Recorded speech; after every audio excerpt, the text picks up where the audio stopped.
Hello everyone. So, today is the first lecture on limits. So, today I will explain what do we mean by limits.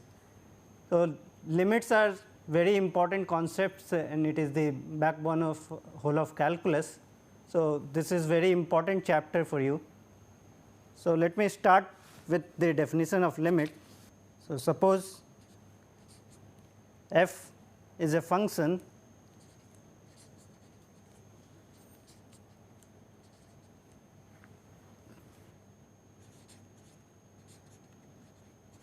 defined on an interval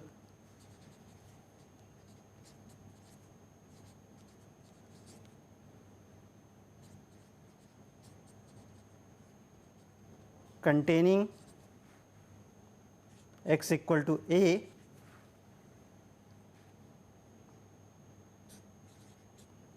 except possibly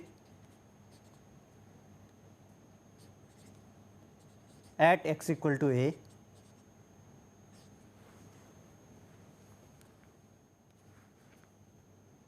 So, we would like to define what do we mean by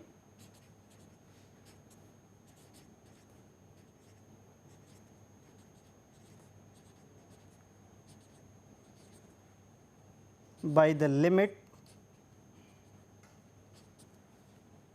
of the function f of x as x tends to a. So, the notation for this is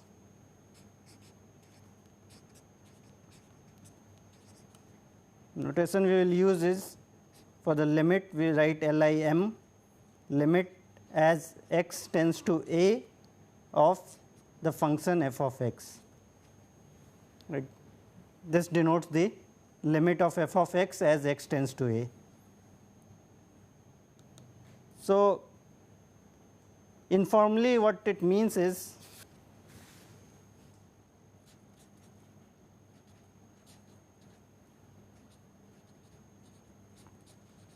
formally the limit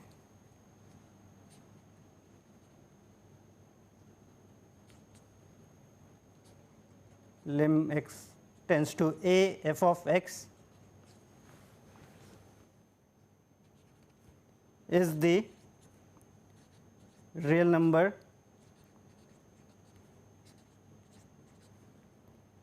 L such that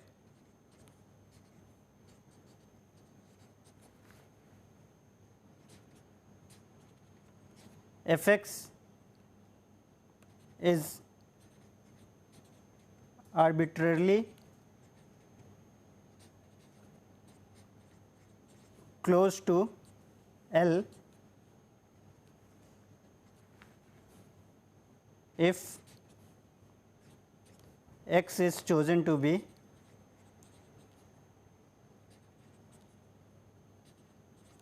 sufficiently close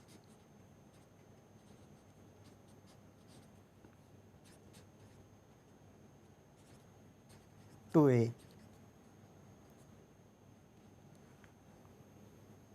Of course, excluding the point x equal to a. So, let me explain what we mean by this arbitrarily close to L and sufficiently close to a. So, suppose I have a function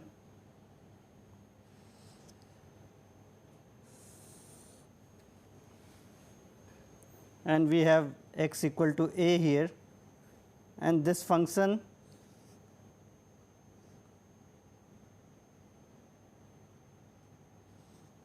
is something like this. It might not be defined at a. So, if we look at this definition, the limit of f x as x tends to a, this is this number L such that if you want the value of f x to be as close to L as you want. So, suppose I want my f of x to be in this interval containing this point L, then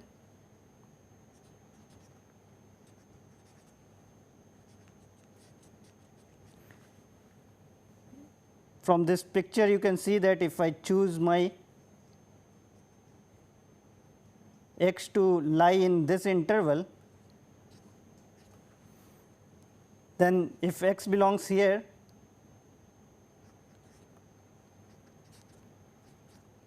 x lies in this interval,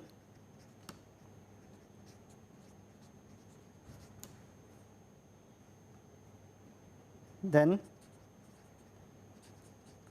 f of x lies in this interval. Let me call this interval as I, lies in the interval I. So, in case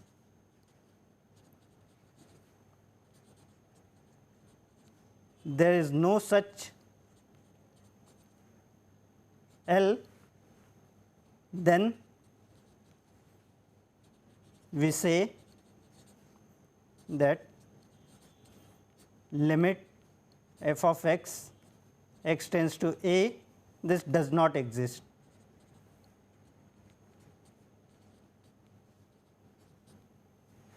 And if there is such an L, then we will say that the limit is equal to L. So, for example, if I look at this function, so let me write example 1.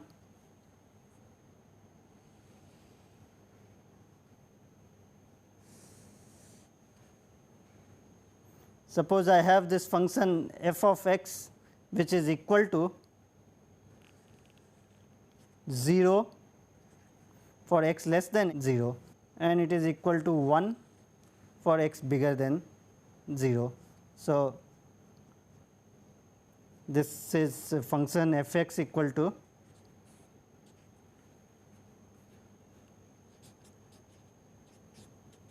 zero if x is less than 0 and this is 1 if x is greater than equal to 0. So, now here if you see, so does limit f of x as x approaches 0 exist?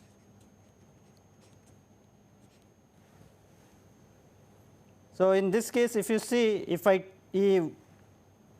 take my x to be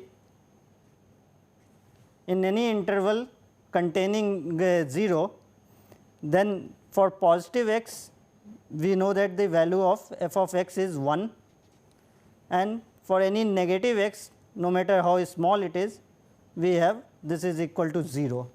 So, in this case the answer is no.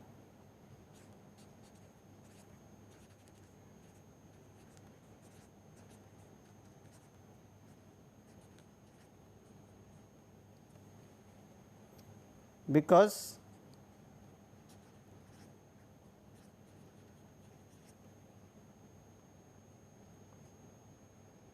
for x greater than 0,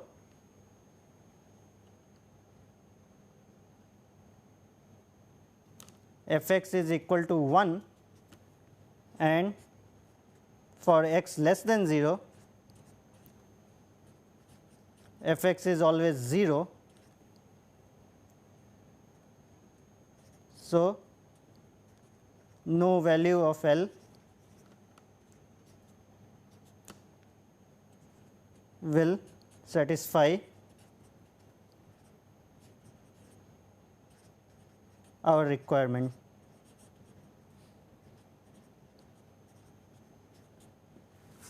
So, there is also concept of one-sided limits. So, in this case let me define one-sided limits. So, there are two, one is called left hand limit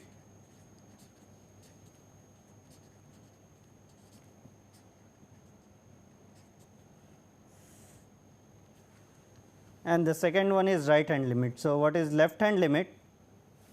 So, this we will use the notation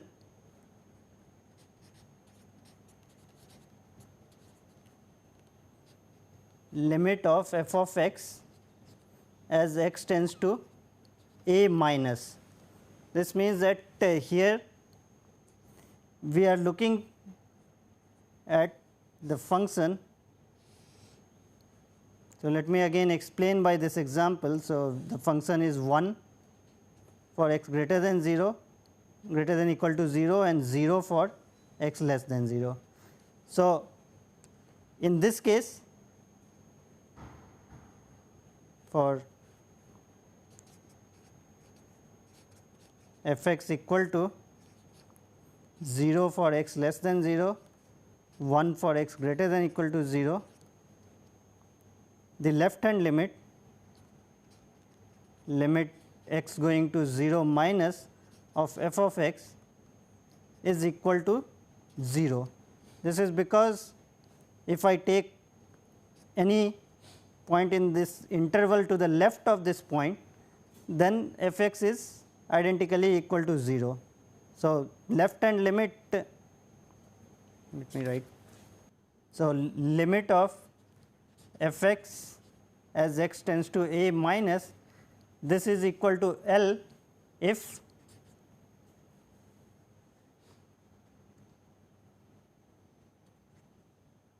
we can make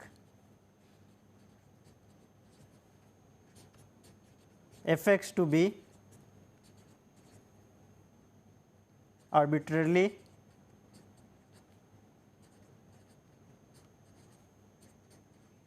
close to L by choosing x to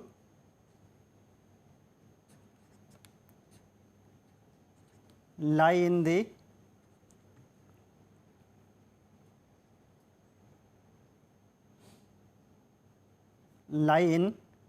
a sufficiently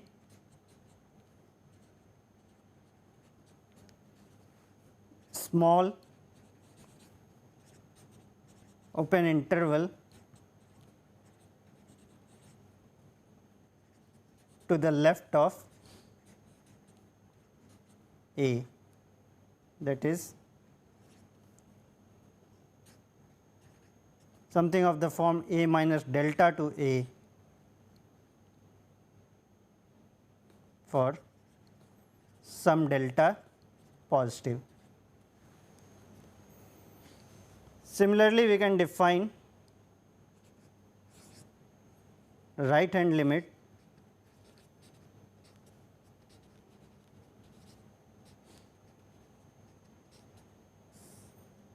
this is denoted by limit of x going to a plus f of x, this is equal to L if f x can be made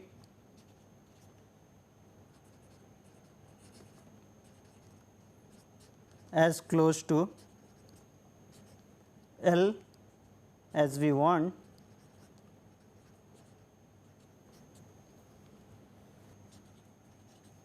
by choosing x to lie in a small enough interval of the form a to a plus delta. So, this is called right hand limit because we are only considering the value of the function in an interval to the right of a, whereas for left hand limit we are interested in values of x in an interval to the left of a. So, note that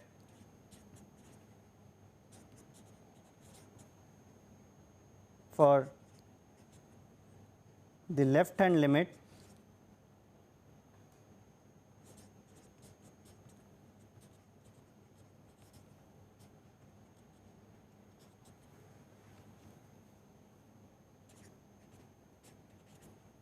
only the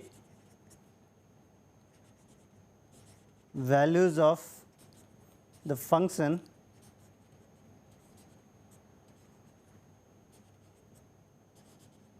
to the left of A is important,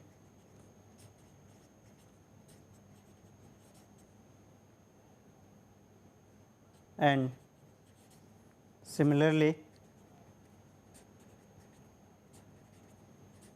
for the right hand limit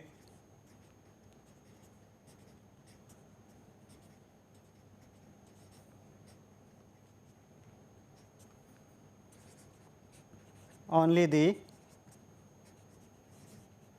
values of f x to the right of A is important.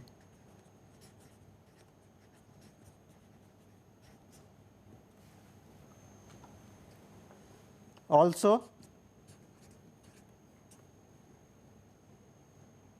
the value of f of A is not at all important for the purpose of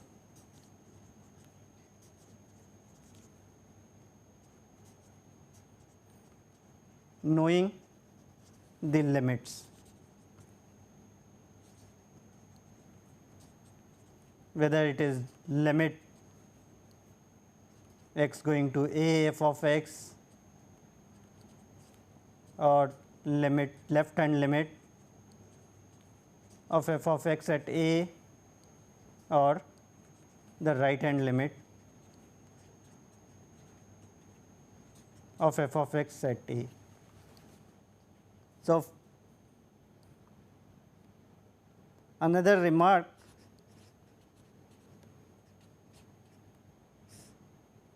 is that the limit of f of x at x as x approaches A, this is equal to L if and only if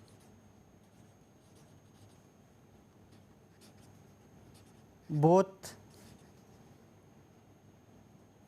the left hand limit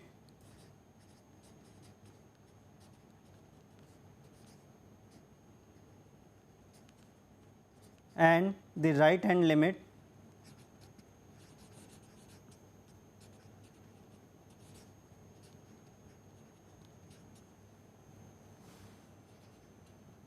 exist at x equal to A and are equal to L. So, the limit exists if and only if left hand limit and right hand limit both exist and both are equal to L. So, for the example f of x is equal to 0 for x less than 0 and 1 for x greater than equal to 0. If we calculate limit of x going to 0 minus f x, the left hand limit, this is clearly equal to 0, and the limit of x going to 0 plus f of x, this is equal to 1. So, both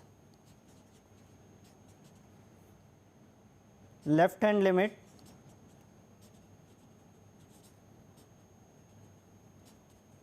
and right hand limit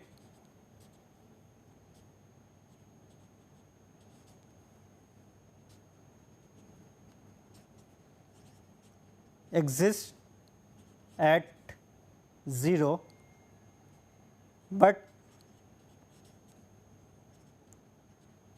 since they are not equal,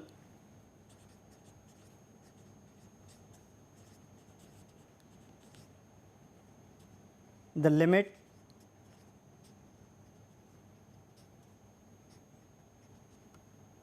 limit x going to 0 of f of x, this does not exist.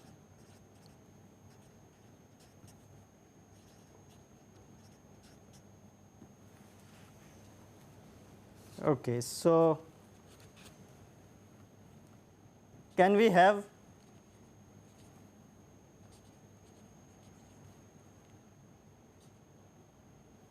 the case that even the left hand limit, left hand or right hand limit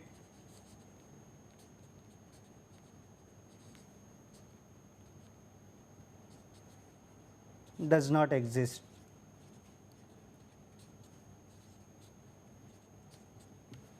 So, in the previous example we saw that left hand limit and right hand limit exist, but they are not equal. So, the limit does not exist, but can we have this case? So, let us consider this. Let f x is equal to say sine of 1 by x for x not equal to 0. So,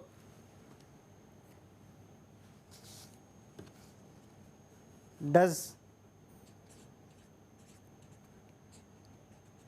limit x going to 0 plus f x exist? So, we are defining f of x for all x non-zero, and f of x is defined to be equal to sine of 1 by x. So, if you draw the graph of this function, so note that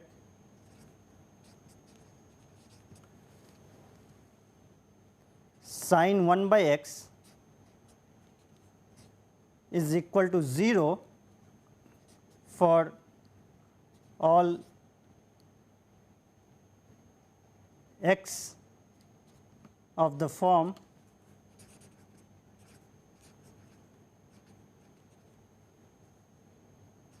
x is equal to, if I take 1 over n pi, where n is a natural number, right. We know that sine is 0 at all integer multiple of pi. So, if I take x equal to 1 by n pi, then sine 1 by x is equal to sine of 1 by x is sine of n pi, which is equal to 0, right. Also, if x is equal to 1 by 2n plus 1 pi by 2,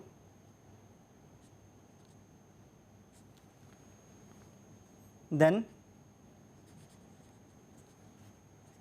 sine 1 by x, this is equal to sine of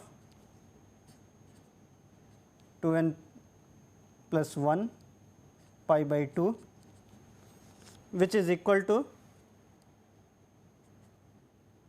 minus 1 to the power n, right. So, if n is even, we get 1, if n is odd, then we get minus 1. In fact,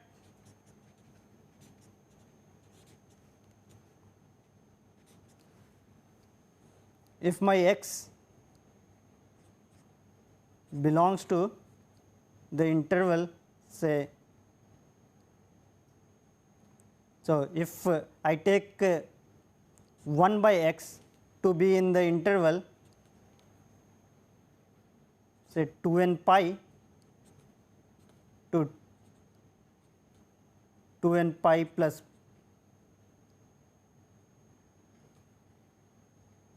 pi by 2, then that is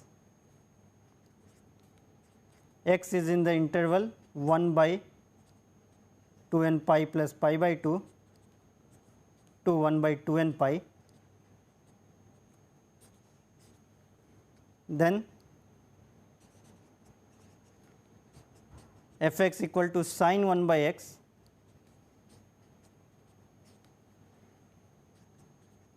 takes all values between 0 and 1, right, because in the interval 2n pi to 2n pi plus pi by 2, sine of x takes the value from 0 to 1.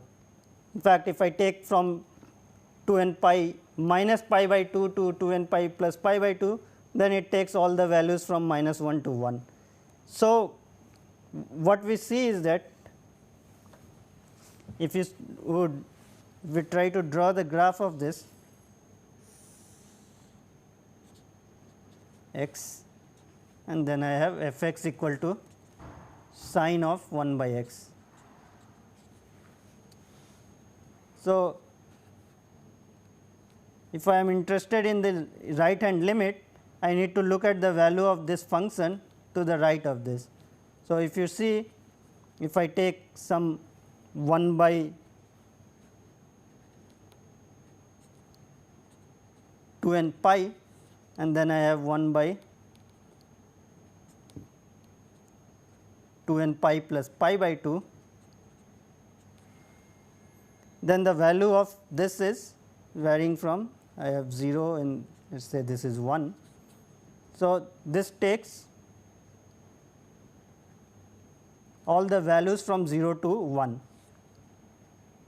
and then again at 1 by 2n pi plus pi, it becomes 0 again, and then it again goes to minus 1,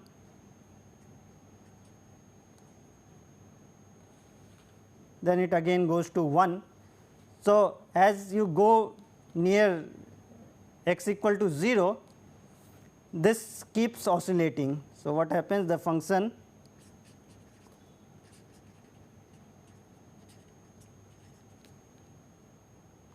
f x keeps oscillating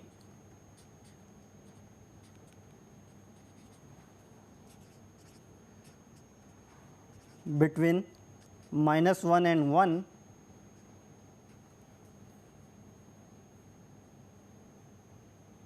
in any interval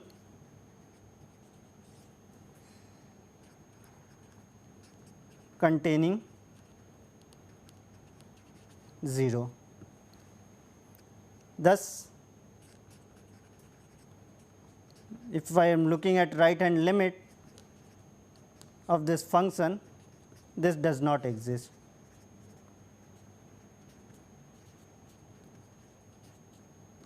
Similarly, the left hand limit also does not exist for this function.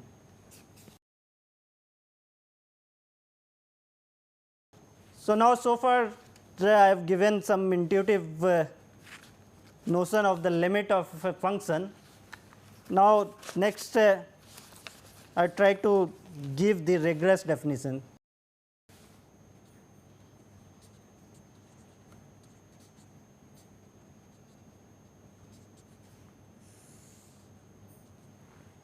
So, this is also called the epsilon delta definition of limit.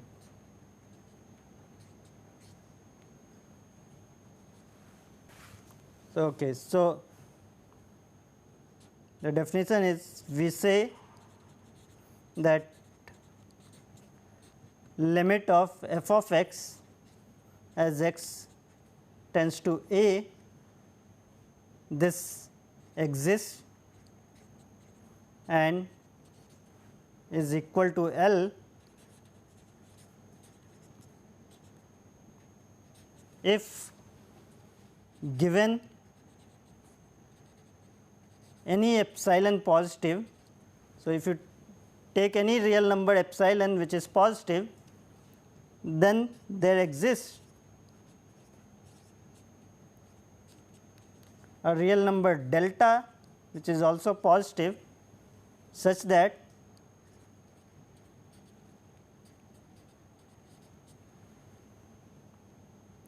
if I take x to be line such that if mod x minus a is less than delta and greater than 0, then mod of f of x minus L, this should be less than epsilon. Let me highlight these things.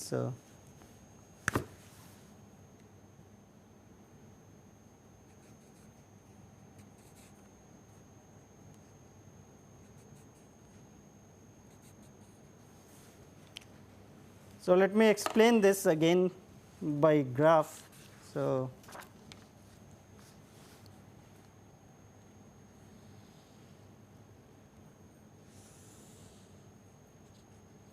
we have x and y is equal to f of x, and we have some function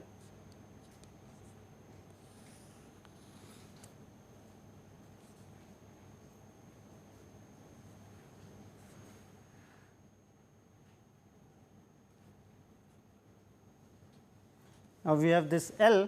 So, as we explained before that the limit is that value if it exists such that if I approach this x equal to a from either left side or right side, then the value of the function becomes arbitrarily close to this number L. So, suppose I want that my f of x should be in between L minus epsilon to L plus epsilon,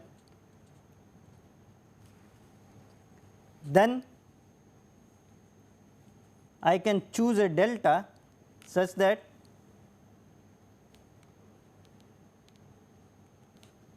if my this is a minus delta to a plus delta, if my x is in this open interval a minus delta to a plus delta, except possibly at x equal to a, then my f of x should lie in this interval L minus epsilon to L plus epsilon. For example, you might want that this epsilon is equal to say 0.1. So, if you take epsilon equal to 0.1, maybe there is some small enough interval here a minus delta to a plus delta for which the function value is between L minus 0.1 to L plus 0.1. Now, if you make this epsilon smaller say 0.01, then still there is another delta presumably smaller than the previous one, such that if I choose here, then again this is between L minus 0.01 to L plus 0.01. So, this is the definition of the limit. So, remark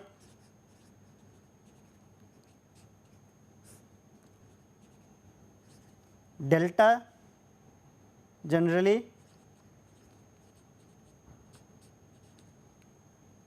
depends on epsilon. So, if you make epsilon smaller, then delta might have to be made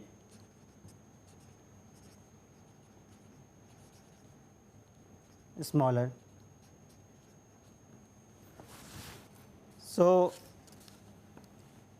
one example,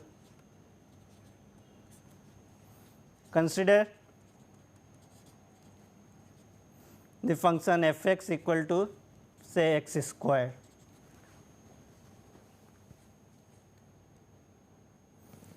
And then what is limit of f of x as x approaches 0. So, if you see this function, this is very simple, this is a parabola.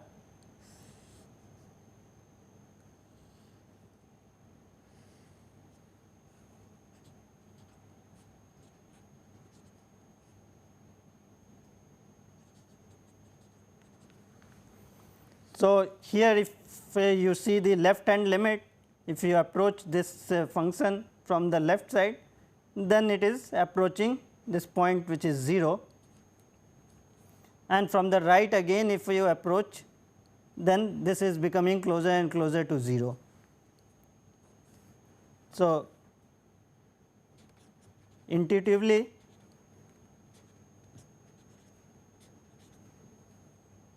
from the graph,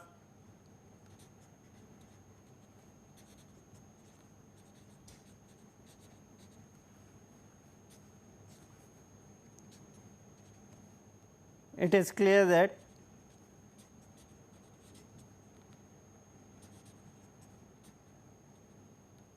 the limit is 0.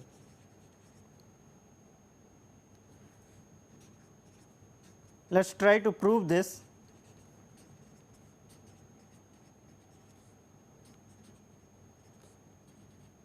Using the epsilon delta definition.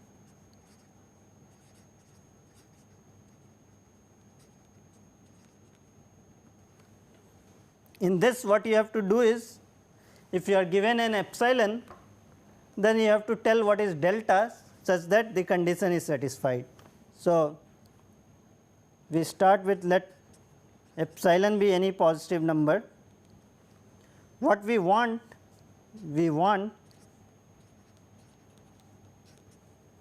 a delta positive such that if my mod of, let me write, so x minus 0, a is 0 here, if this is less than delta and greater than 0, this should imply that my f of x minus, we are claiming that the limit is 0, this should be less than epsilon. That is, if mod x is less than delta and greater than 0, this should imply that mod of x square is less than epsilon.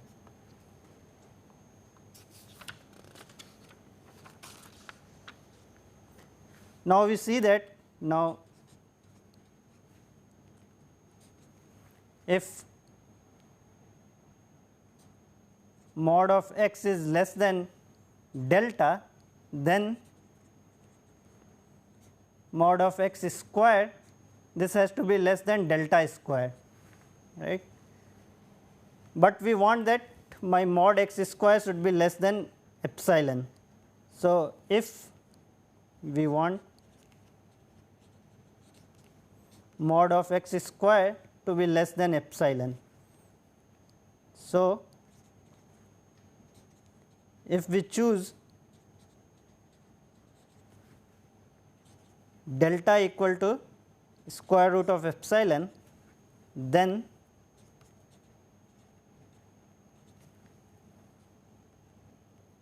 mod x less than delta, this implies mod of x square is less than delta square, which is equal to epsilon. And delta is of course positive if epsilon is positive. So, from the definition, from the epsilon delta definition,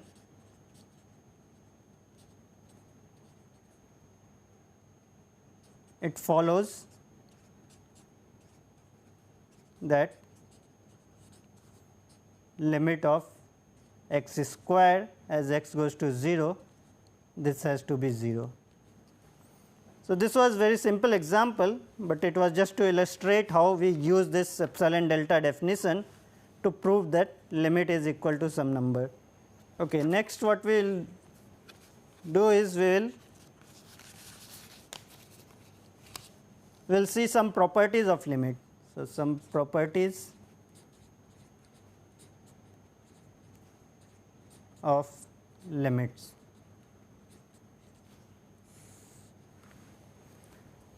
So, the first one is this sum rule.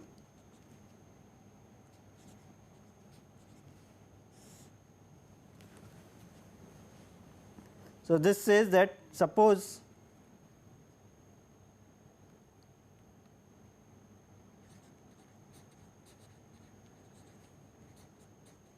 f x and g x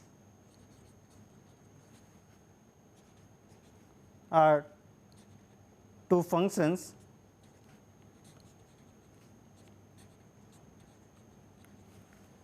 such that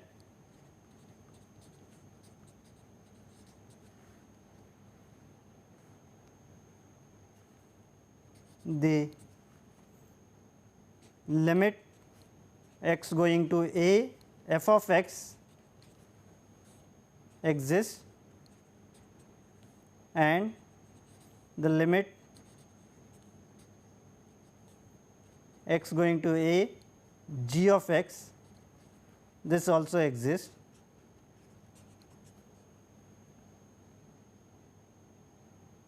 Then the conclusion is then limit of f x plus g x as x goes to a, this must exist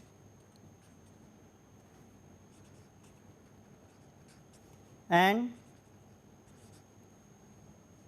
the limit is equal to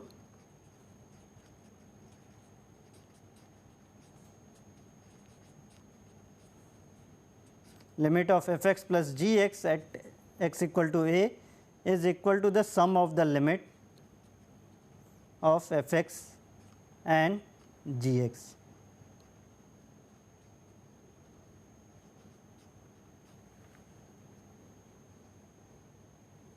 So, briefly it says that the limit of sum is equal to sum of the limits.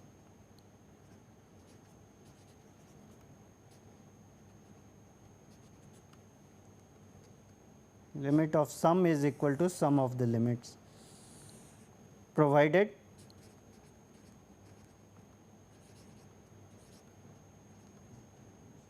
each limit exists.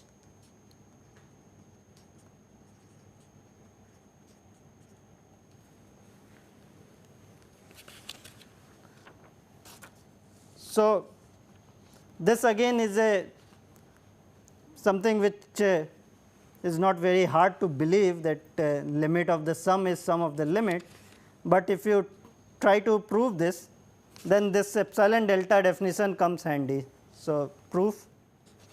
So, let limit of f of x as x goes to a, this is equal to some L 1 and limit x tends to a g of x is equal to L 2. So, by using the definition, what it means is that, and to show what we want to show is that claim is limit of f x plus g x as x tends to a, this is equal to L 1 plus L 2. So, to show this we need to find a delta. So, let epsilon greater than 0 be given. We need to find a delta. So, first of all we are given the limits of f x and g x. So, since limit x tends to a f of x is equal to L 1, we know that there exists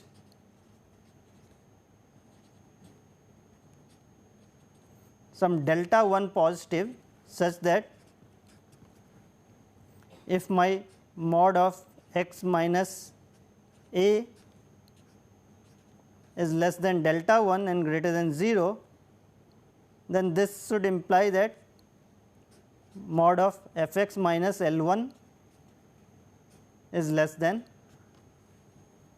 So, instead of epsilon I will put here epsilon by 2. because what it says is that given any epsilon you can find a delta such that this happens. So, it should be true for epsilon by 2 also. So, this is my equation 1.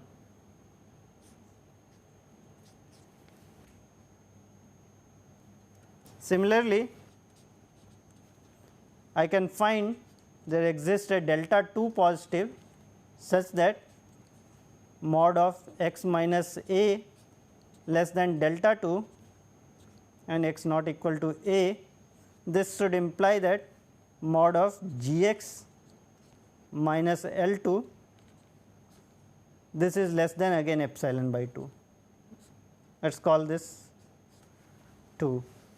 So, now what we have to show is we have to find a delta such that, so if I take, so now we have the function is f x plus g x and we have to prove that the limit is L 1 plus L 2. So, if we take f x plus g x minus L 1 plus L 2 and we have to make the difference in absolute value to be less than epsilon. So, this is equal to mod of f x minus L 1 plus g x minus L 2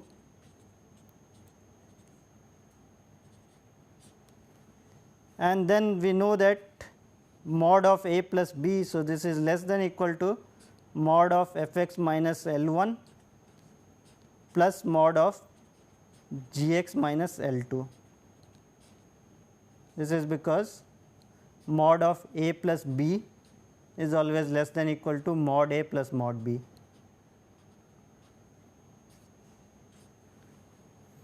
Now, what we are given from 1 mod of f x minus L 1, this is less than epsilon by 2 if mod of x minus a is less than delta 1 and this is less than again epsilon by 2 if mod of x minus a is greater than 0 and less than delta 1 and also mod of x minus a is greater than 0 and less than delta 2. This is from 1 and 2.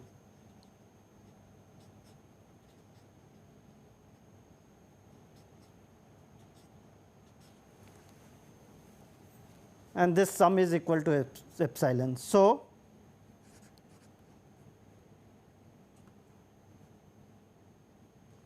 if I choose delta to be equal to the minimum of delta 1 and delta 2, then if mod x minus a is greater than 0 and less than delta, then because delta is the minimum, mod x minus a is less than delta 1 as well as delta 2. This will imply that mod of f x plus g x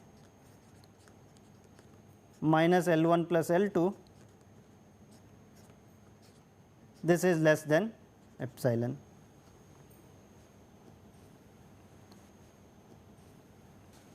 Thus, by definition,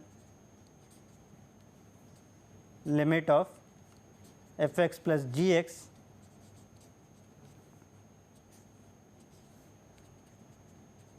is equal to L 1 plus L 2. Okay, so, this rule will be very important because very useful because if you know the individual limits, then you can find limit of the sum of functions. Right. Second property,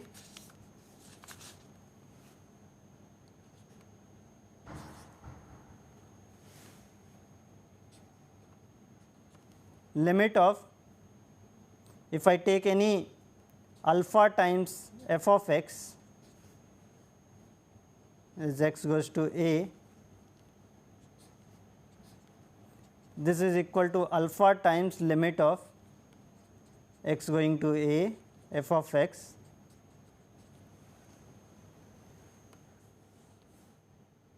where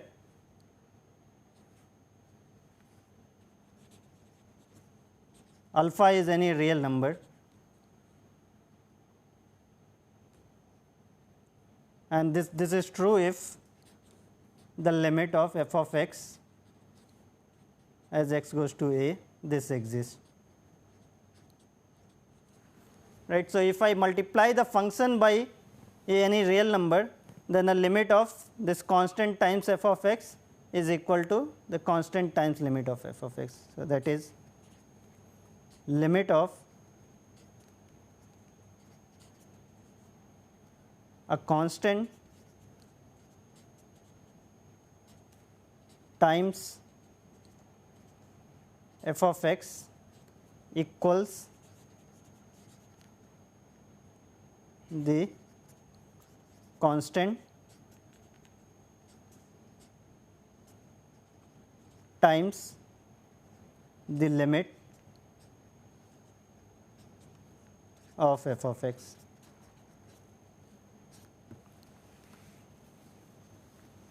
Right. So, proof we will not do, proof I will leave it as an exercise. So, again using the epsilon delta definition, you should try to find what is the delta which will work for this. Okay. So, and the third one is of course, just like the sum rule, if I take difference,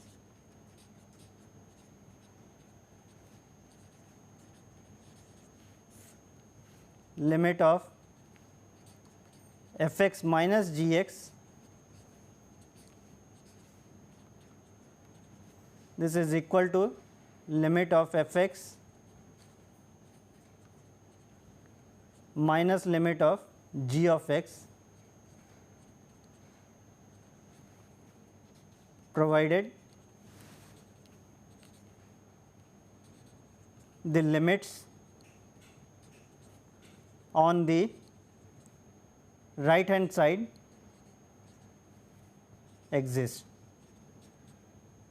This is just like the sum rule. If limit of f x and limit of g x exist, then the limit of the difference is equal to difference of the limit, and this in fact follows from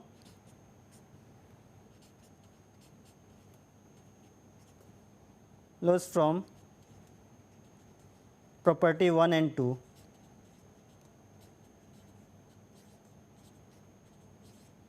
Of course, one can prove directly also using epsilon delta definition, but let me show that this actually follows from 1 and 2. So, we have f x minus g x, you simply write this as f x plus the constant minus 1 times g of x, right. So, now we have sum of two functions f x and minus 1 times g of x. So, since this is true, limit of f x minus g of x is equal to limit of f of x plus limit of minus 1 times g of x. This is by 1, property 1, sum rule, and then by the second property, limit of minus 1 times g of x is minus 1 times limit of g of x. So, that is limit of f of x minus limit of g of x.